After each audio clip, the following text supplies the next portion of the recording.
All right, so next topic is motherhood. But I guess the reason I wanted to ask is because all three of us, the boys in the conversation at the moment, are 25. So I thought it'd be an interesting time to discuss how we'd also approach fatherhood, whilst also speaking to Amina about how she's approached motherhood. Um, so yeah, someone take the floor. Collins, I'm actually interested to see what you'd be like as a dad. I was thinking this the other day. Why me? Whoa. Why you, was you, try, you trying to make the block hot? What's going on? Nah, Nah, I was just thinking about it. nah, it's a good question. The way I see it, I think you got to look at obviously the things that your parents have done, but also kind of look at the things that did good, the things that did bad, and also what you've learned along the way. So I think there are certain things I definitely will take from my parents, but then there's also things I'm definitely not gonna do. But overall, I just do think, like, as a general view of it, it's just good to have like dialogue. Do you know what I mean? Actually being able to speak to your kid and That's a fact. just not necessarily treating them like they're your friend, but just making sure your presence is felt. Because if your presence is not felt, they're going to search for that vindication somewhere else. Yeah. So that's something I think is probably something I'm definitely going to try to implement. Because you don't want your kid feeling like they don't have a dad, because that happens so much, especially in our cultures and stuff like that. You don't want to create the same mistakes that the generation before you have created. So that's the way I look at it at the moment. Obviously, I'm not there yet, but when the time comes, I'm sure I'll be able to. Big 2-5. It's things you got to start thinking about. Yeah, that's a fact. That's a fact. Yeah. No, but that's actually so cool that you said that, because when I had my daughter, that's literally like one of the main things that I was very adamant about in terms of being able to be a mum, that my daughter can tell me anything. I grew up in a Nigerian household. My mum was working a lot, and a lot of the times I was at home by myself, gallivanting, playing out with my cousins and stuff like that.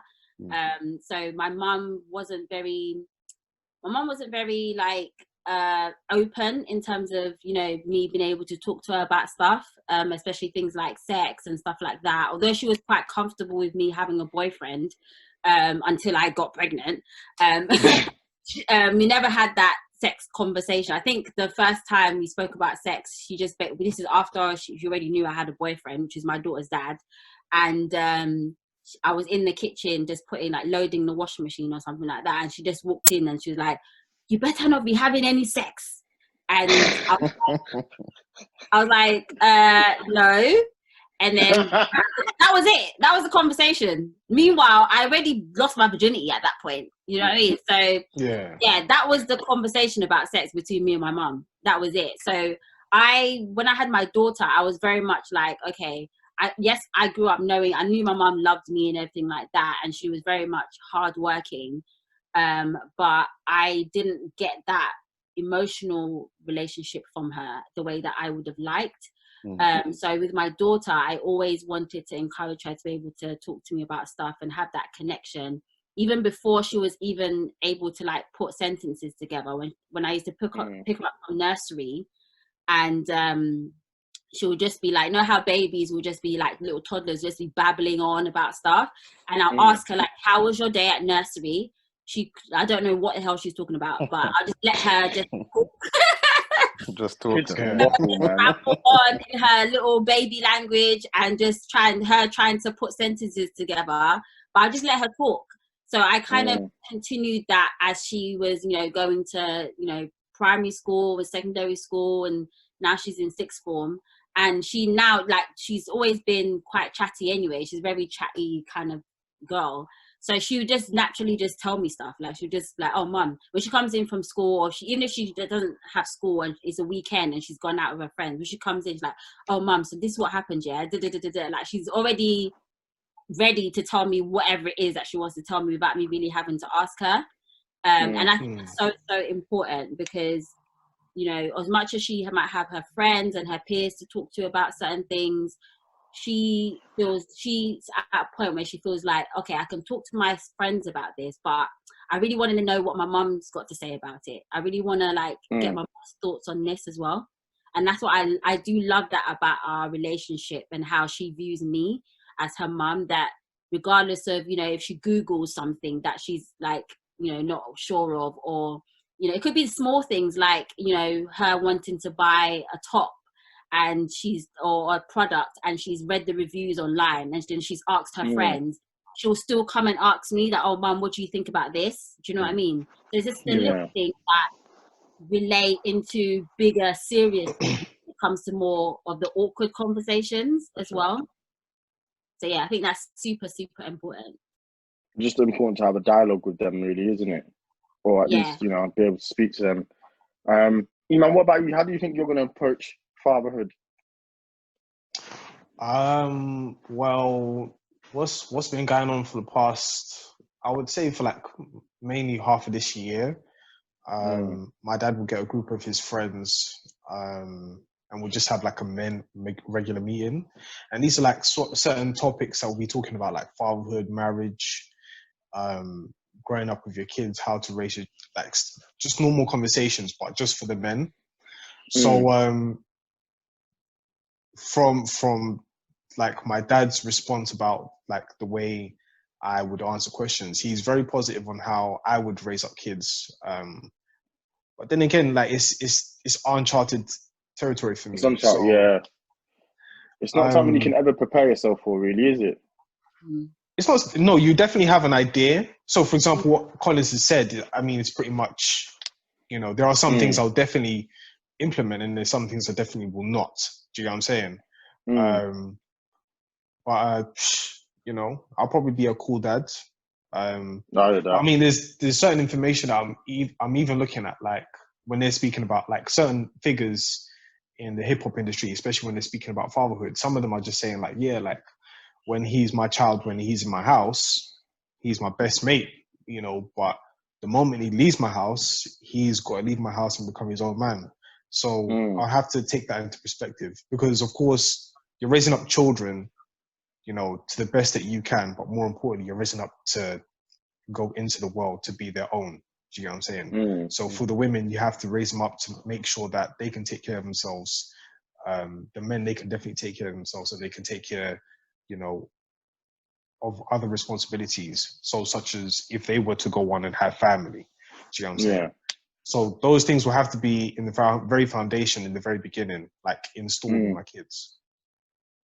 No, I hear that. Sounds like the best way to go about it, really. It's I guess because it's like Eman said, it is uncharted territory. You can prepare yourself all you want, but when that you is there, it's like, what do you actually do with it? When like, that you is there, you know, that's your child. I don't know how to carry it. Man, just carrying it like by his shoulder. I'm carrying it like a basketball over the head. You like to my wife, is this right? I think it's right. You're silly. I know, it's so funny though, because sometimes we tend to think, okay, there's certain things that I'm gonna do or I'm not gonna do because this person done that, and you know, my parent did this, and I'm definitely not gonna do that. But even me, sometimes, Seth, like sometimes I see my mum in me, and there's certain things that my mum did, and I would do it to my daughter, and I'll be like, oh my gosh, I'm turning into my mum. But then, although the thing is, when you was younger, you think, nah, definitely not gonna do that because I'm not doing that. But then, when you're actually the parent and you're dealing with a situation, and you're like, okay, like this is what I'm gonna do.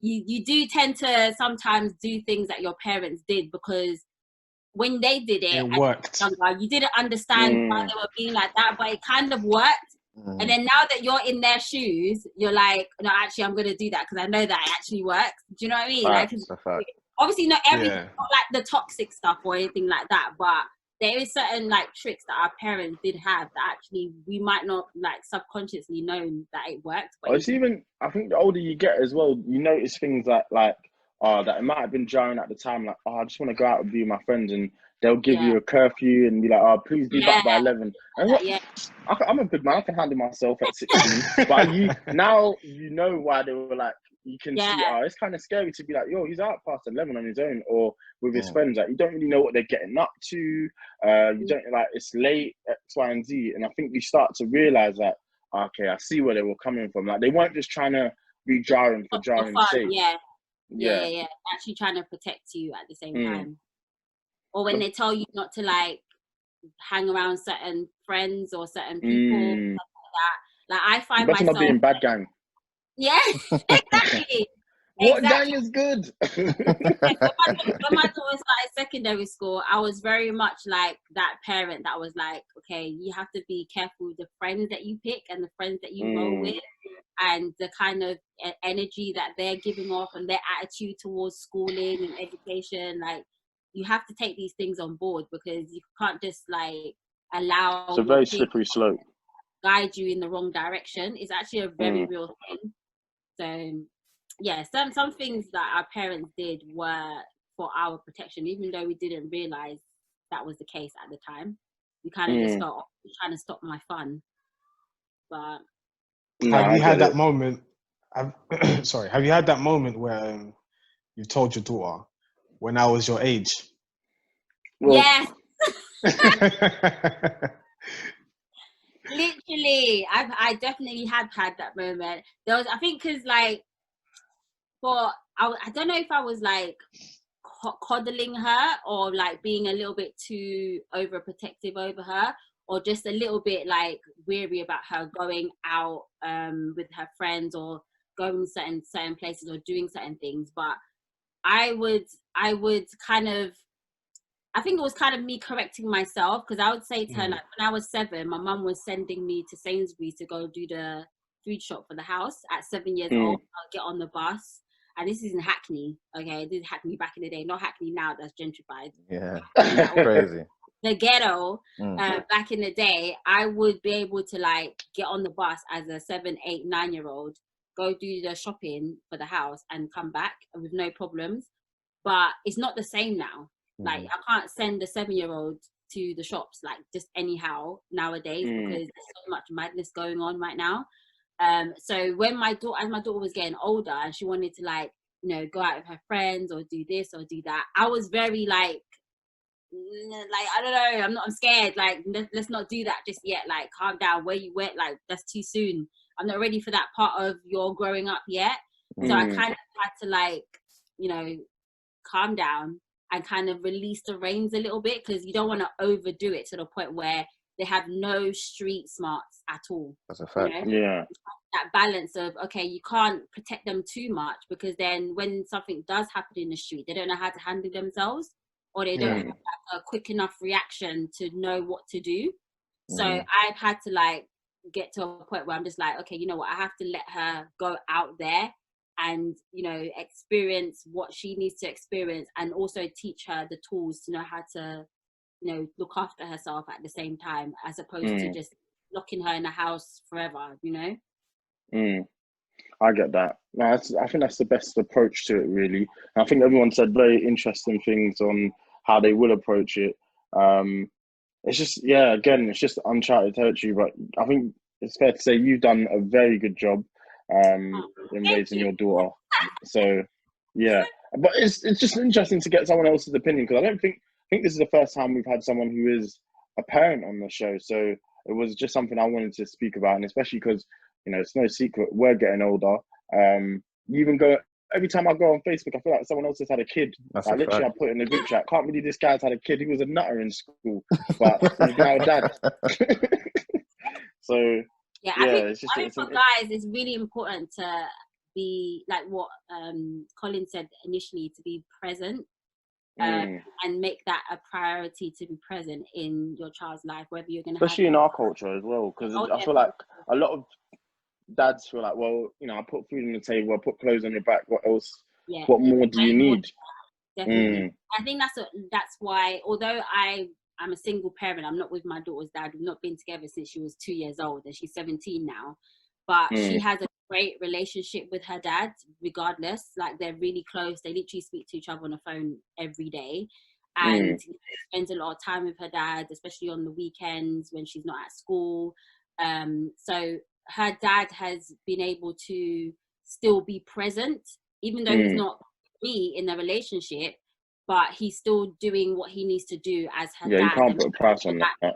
His presence is known in her life, and that's one thing I thank God for, that, you know, and it's also helped her to remain very level-headed in her growing up as well, where she doesn't feel like she needs attention from boys. Like she's not really like a lot of her peers are like, you know, hungry for boys' attention, and they're, you know, doing this and doing all sorts to try and like, you know, get like be in that kind of vibe. Like she's very back on stuff like that. She's not really like a point of interest to her. She's very much focused on her education, her career, what she wants to do with her life and stuff like that. Her mindset is different. And I definitely wasn't like that at her age. You know what I mean? Like, although, you know, her dad was my first boyfriend at 16, 17. And all of my friends already had boyfriends. Some already had babies already. I wasn't, my mindset was not like me thinking about my future. My mindset was, oh, what am I doing tomorrow? Or like, you know, am I playing out tomorrow with friends? You know what I mean?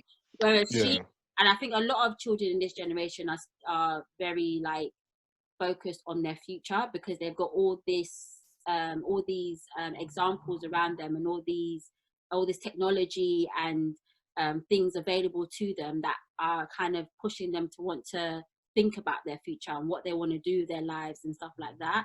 So she's very much that kind of mindset, and I believe that her relationship with her dad has helped her to be grounded in that sense, where she knows that you know, this is how, you know, she can learn from her dad. There's things that, as much as I can be a great mum to her, I genuinely believe that there's certain things that I can't teach her because I'm a woman. Yeah. And I can't show her because I'm a woman. Whereas her dad and his presence in her life is teaching her and showing her those things. I might not understand it, and I might not see it personally, but between her and him, I know that she's learning and she's gaining from their relationship. And no one can, you know, replace that. I can't replace that as her mom.